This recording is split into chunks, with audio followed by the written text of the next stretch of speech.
Kalau 2-3 orang berkumpul dalam namaku, kalau ini sudah lebih dari 2-3 orang, pasti hadir, amin? Kalau cuma saya sendiri, apakah hadir? Hadir. Kan kalau berdoa di rumah, hanya kita dengan Tuhan. Jadi kita tentu pasti percaya, orang beriman percaya bahwa Tuhan itu pasti hadir. Apalagi kalau Edo sudah datang. Ya, ada Pak Edo. Tadi gimana tuh? Nah, untuk itu tema kita pada hari ini di awal tahun yang baru, itu saya diundang sama Pak Robi di San Kristi. Saya langsung iya, sedangkan dia saja daripada saya tunda, baru saya berhutang waktu.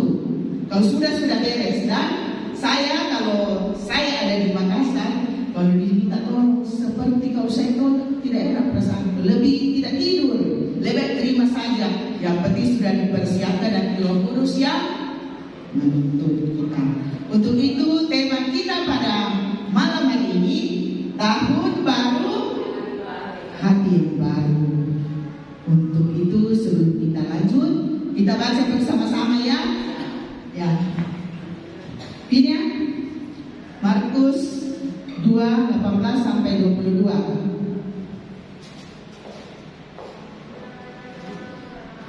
Ada di belakang. Ya, ada. Jadi kita mau baca bersama-sama tuh. HP suci. Selain kitab suci ada HP suci yang zaman sekarang. Ya, kita buka bersama-sama dan kita baca bersama-sama. Markus 2:18 sampai dengan 22. Yang kalau berpuasa ini saya ambil bacaan liturgi hari ini supaya tidak usah pusing-pusing cari bacaan. Jadi cari gampang, bukan cari gampang karena selalu baca. Jadi lebih baik hari ini kita sama-sama belajar merenungkan firman Tuhan. Sudah siap semua? Markus 2:18 sampai 22. 3, 2, 1.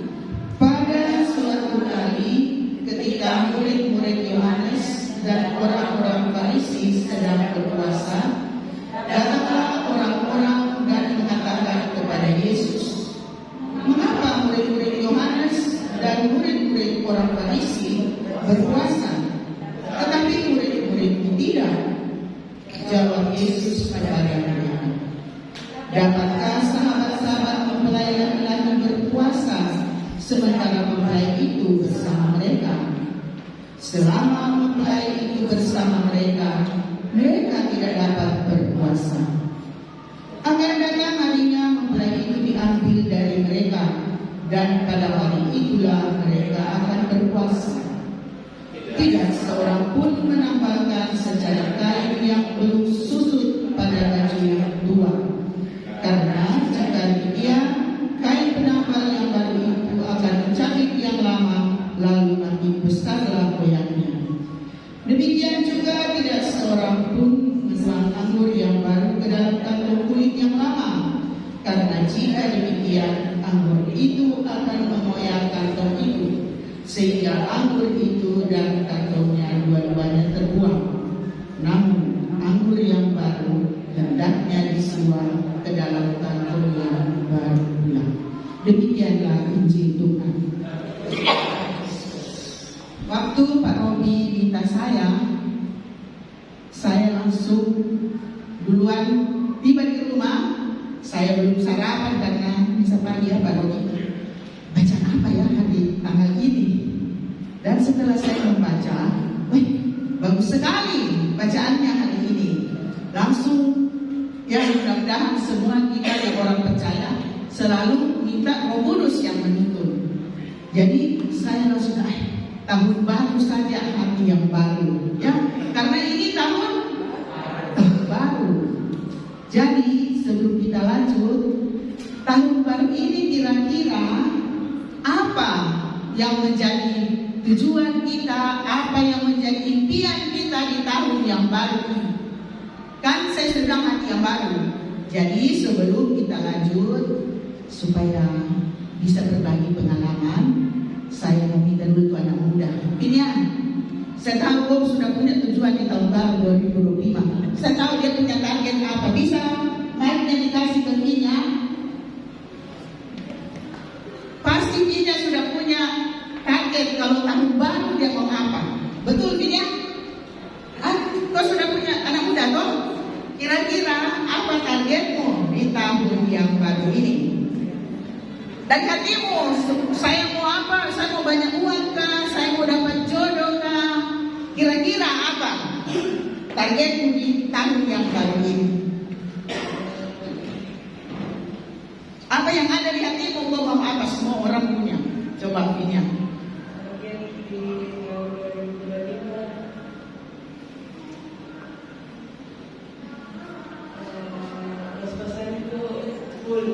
Ya? Kos-kosan di rumah full. Oh, ada bisnis kos kan? Kasih ke sana dulu. Ini ada bisnis kos di rumah? Ya. Apa lagi? Berarti mau banyak uang nih? Ya. Apa lagi? Satu saja? Apa? Apa lagi selain itu dia? Ada hadiah? Bapak, kasih kau hadiah. Tapi yang betul jangan bohong-bohong. Sesuai harapan yang sebenarnya dari hati yang terkadang hati baru. Oh, itu apa? Hati baru. Ya? Oh, hati baru. Selain itu apa lagi? Apa lagi di situ? Dua, dia mau kos-kosnya rame, terisi semua nama. Dan kedua, apa? Hati baru.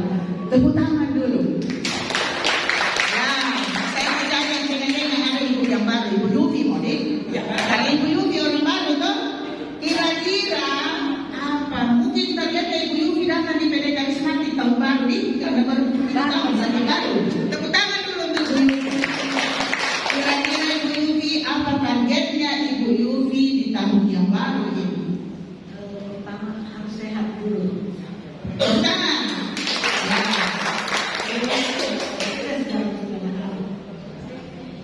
Ada lagi? Tadi berarti 3. Nah sekarang bapak-bapak ini yang satu ini sekarang bapak saya biar rambut putih mau. Bapak-bapak yang rambut putih mau, bukan Leo. Atau mau Leo nih? Leo mau. Kira-kira apa targetmu Leo? Saya butuh 3 orang. Apa kau punya impian kalau tahun baru ini? Impian tahun baru ini mungkin ingin lunas rumah. Hah? Ingin lunas rumah. Oh, ada. Tepuk tangan dulu. Apa lagi? Satu ini. Hanya satu. Tepuk tangan untuk Leo. Dari 3 orang tadi ini punya macam-macam. Tentu dari kita semua tidak usah saya tanya karena ada 23 ini. Jadi dari kita semua yang hadir tentu punya target di tahun yang baru.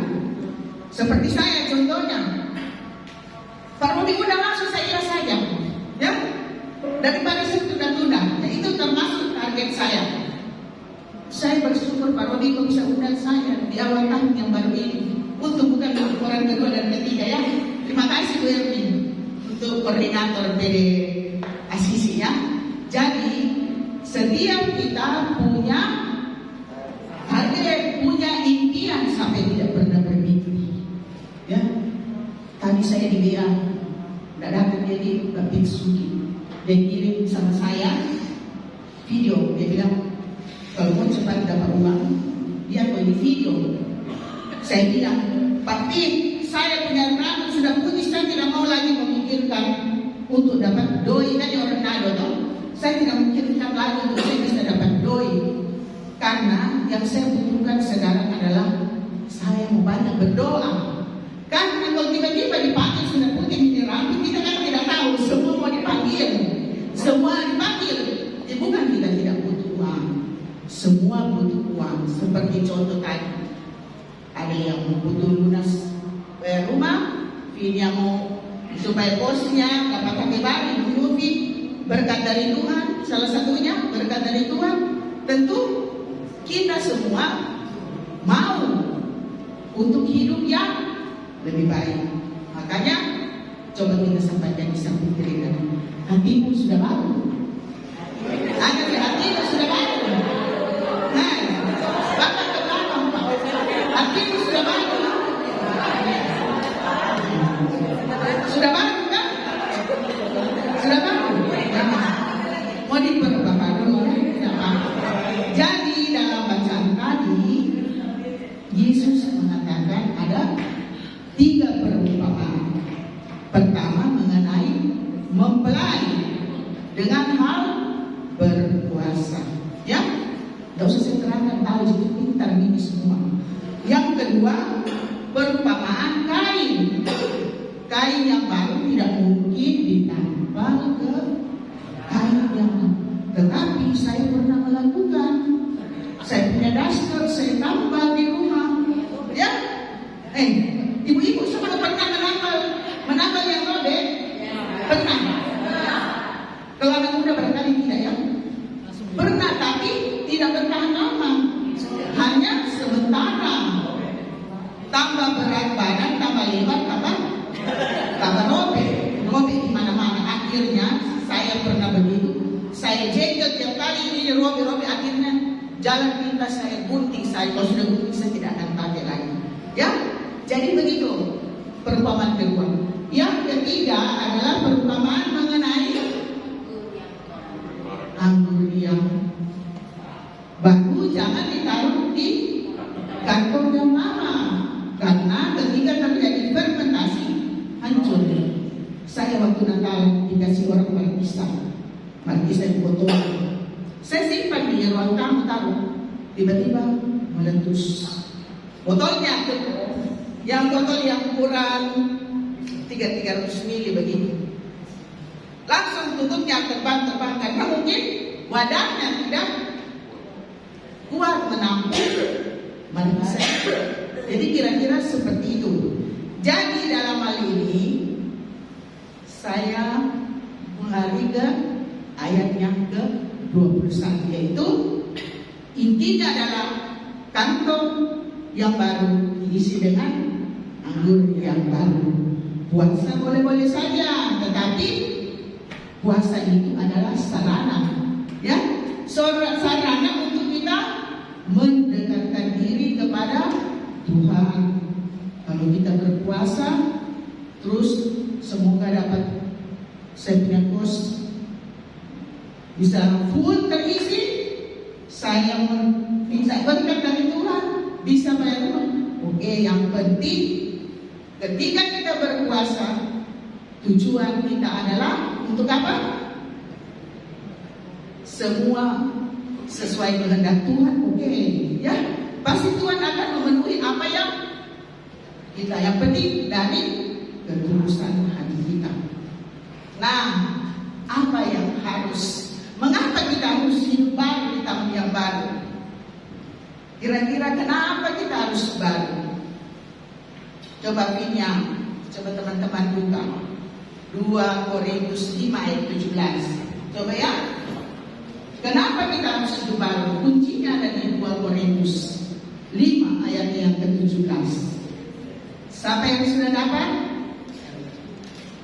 Jadi siapa yang ada di dalam Kristus, ia adalah ciptaan baru, yang lama sudah berlalu, sesungguhnya yang baru sudah datang. Yang itu tuh kuncinya tuh. Kalau kita mau hidup baru, apa boleh tadi?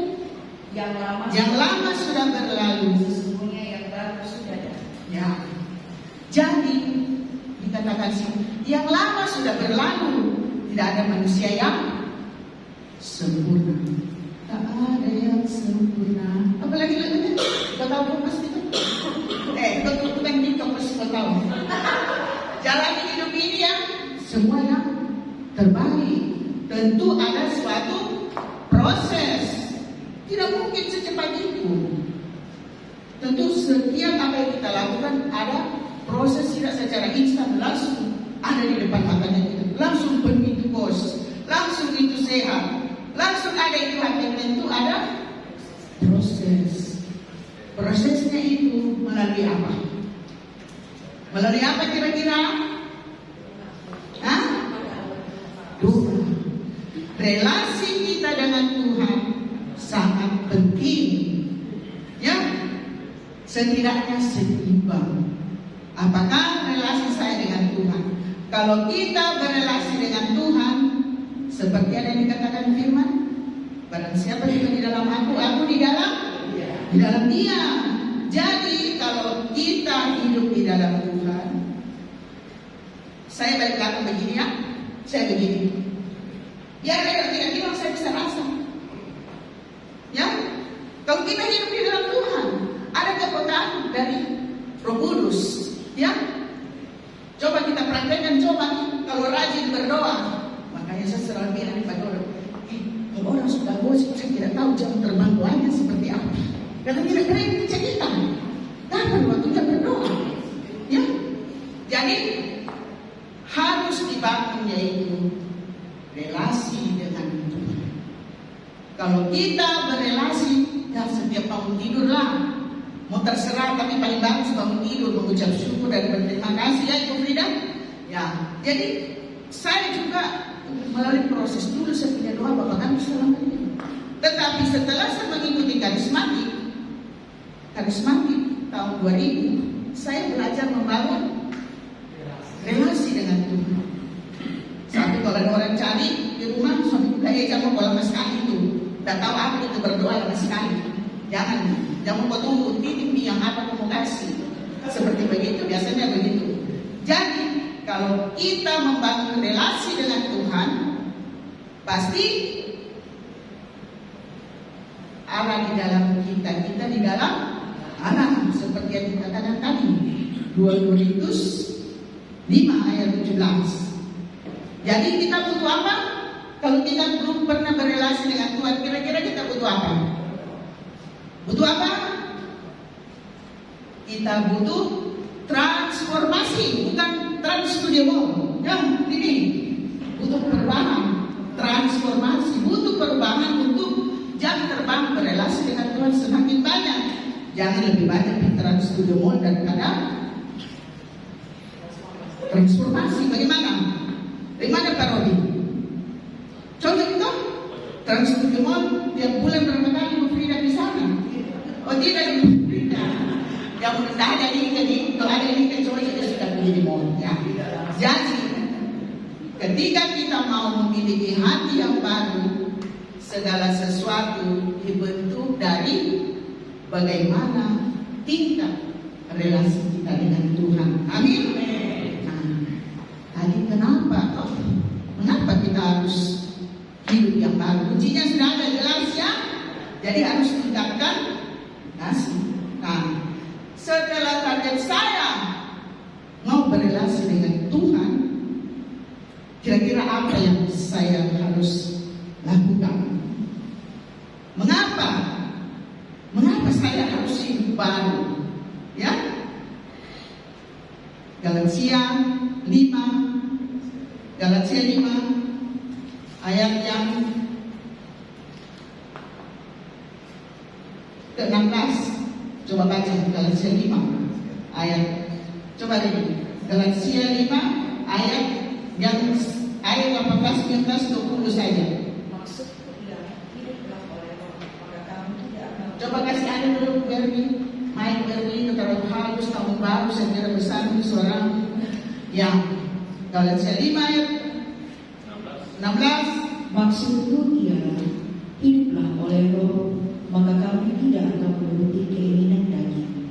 Sebab keinginan daging berlawanan dengan keinginan Roh, dan keinginan Roh berlawanan dengan keinginan daging, karena keduanya bertentangan. Sehingga kamu setiap kali tidak melakukan apa yang kamu kehendaki. Akan tetapi, jikalau kamu memberi dirimu dipimpin oleh Roh, maka kamu tidak hidup di bawah hukum Taurat.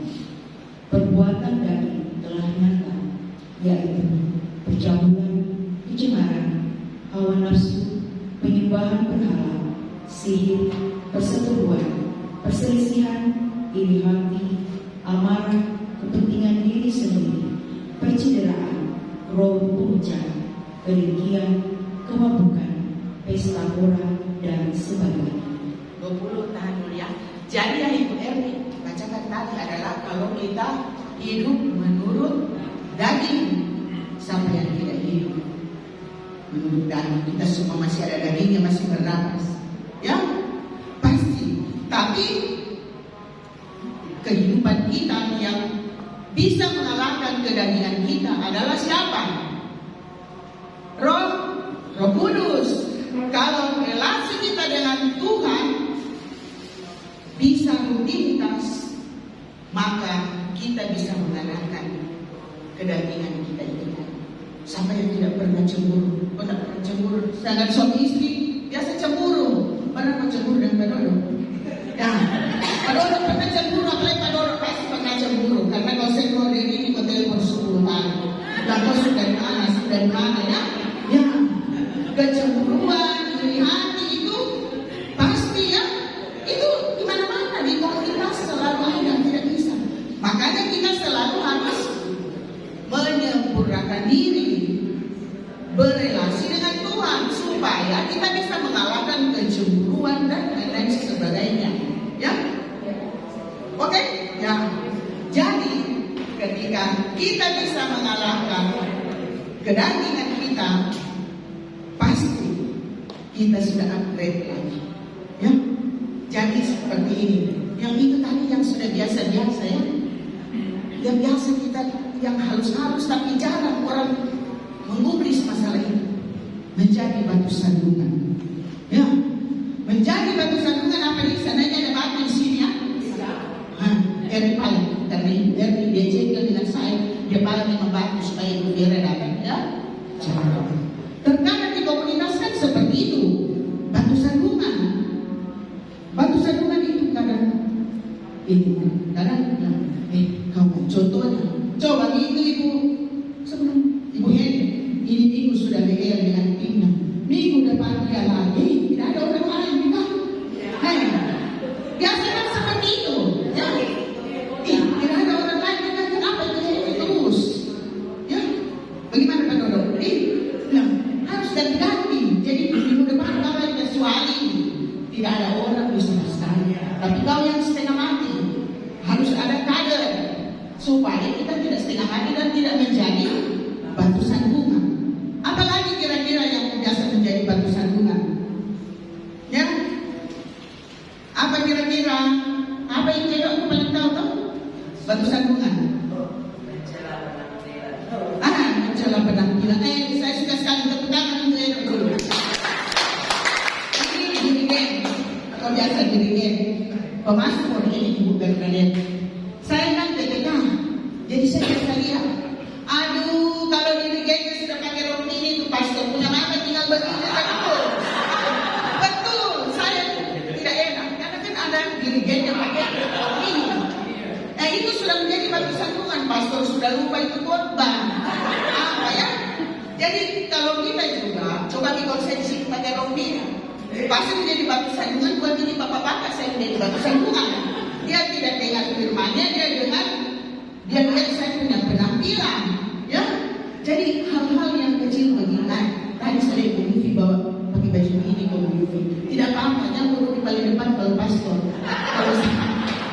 Kalau saya tidak hal-hal yang kecil begitu kadang menjadi persoalan, membuat orang lain terganggu jiwanya, ya. Jadi kalau saya lihat Ibu Bernadette selalu bagus di rapi. Tapi ada itu dirigen, aku sudah bagi saya misalnya saya dari Pastor Markus. Saya biasa tahu karena saya di depan. Karena saya di depan. Iya, jadi ya itulah contoh-contoh batu kita jangan menjadi batu sandungan. Kalau tinggal terus saya berfirman terus tiap minggu kenapa tambahan kalau tidak ada orang datang? Kenapa dia terus? Seperti begitu. Jadi harus kita beri kesempatan kepada orang supaya kita tidak menjadi batu sandungan. Ya, jadi kita harus hidup di dalam roh. Coba Ibu Ernie lanjutkan itu ayat 20-nya. Kan tadi sampai 19. 21 hidup dalam roh. Penyembahan berhala, sihir, perseteruan, perselisihan, iri hati, amarah, kepentingan diri sendiri, pencideraan, roh pemecah, kedengkian, kemabukan, pesta pora dan sebagainya. Terhadap semuanya itu, peringatkan kamu, seperti yang telah kubuat kamu, bahwa barang siapa melakukan hal-hal yang demikian, ia tidak akan mendapat bagian dalam kerajaan Allah. Tetapi buah roh ialah Dengar baik-baik, buah roh. Apa itu buah roh? Tetapi buah roh ialah kasih, sukacita, damai sejahtera, kesabaran, kemurahan, kebaikan, kesetiaan, kelemah lembutan, penguasaan diri. Tidak ada hukum yang menentang hal-hal itu. Ya. Sanggup kita semua mau hidup di dalam roh? Sanggup? Siapa yang tidak sanggup? Gampang atau susah? Susah. Tetapi yang memudahkan kita, yang memberi kekuatan kepada kita, kalau kita sering berrelasi dengan, pasti bisa. Kita belajar itu di dalam keluarga, seperti saya sudah bilang berapa kali. Saya belajar itu di dalam rumah dulu, dalam keluarga. Menghadapi suami, menghadapi istri, anak-anak, apalagi kalau ada mertua dan anak mantu, pasti tidak gampang. Tetapi kalau kita rutinitas, kita mau bersekutu dengan Tuhan setiap saat, pasti kita akan dibentuk. Tidak sekaligus, tetapi dibentuk perlahan-lahan. Amin. Nah, yang menjadi bahan refleksi kita adalah bagaimana hidup doa saya, ya, Bapak Ibu yang tentukan bagaimana. Tetapi kalau kita mau merubah cara hidup kita, kita harus terutama berrelasi dengan Tuhan. Amin. Untuk itu mari kita bangkit berdiri.